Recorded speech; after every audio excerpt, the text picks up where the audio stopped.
Бәріне сәлем, бұл Мейірбек арнасы. Бүгінгі видеомызда өте керемет тақырыптан көріп отқандарыңдай өздеріңде білетін шығарсыңдар.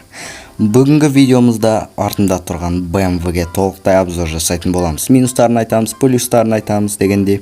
Жарайды, мен видеомды бастаймын. Сендер лайктарыңды басыңдар, арнаға жазылыңдар, әлі де жазылмаған болсаңыздар. Ал кеттік.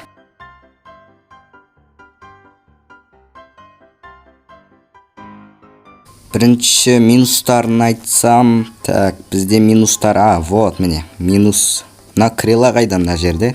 В общем, мынау жалпы жақсы BMW сияқты, мынаны қараңдаршы. Эмблемасын қараңдар, вот. Әдем қып жасаған да сыртқы көрінісін тек қызыл түсі шығады. Бірақ салоны жоқ ішінде. Мынаны қараң. Просто қап-қара.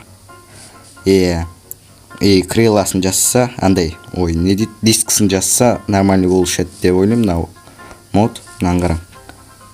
Дұрыстап тұрып жасаса болады, ұйымдастырса болады осын деймін да. Жарайды.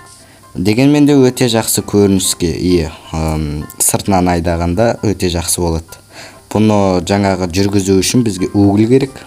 Угілмен приручить етіп аласыңдар. Сосын жоқ, кілтті керек. Кілтпен приручить етіп угілді салып, яғни бұны бензин ретінде отырасыңдар да айдай бересіңдер. Все.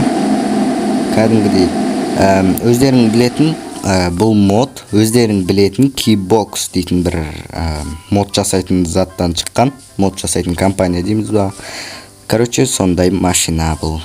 Кішкене ғана видео болады, өйткені бұл айтатын нәрсесі көп емес. Жалпы жақсы. Егер де бұл видео саған ұнаған болса, және де мына BMW ұнаған болса, давайте лайктарыңды басыңдар. BMW-ның фанаттары қайда екен, комментарий толтырып жазып тастайсыңдар қазір. BMW сыйла деп. Жарайды, мен осымен видеомды аяқтаймын. Бұл видео сендерге ұнаған болса, міндетті түрде лайктарыңды басамыз, арнаға жазылыңдар, әлі де жазылмаған болсаңыздар. Ал мен осымен видеомды аяқтаймын. Келесі видеоларда жолыққанша аман сау болыңыздар.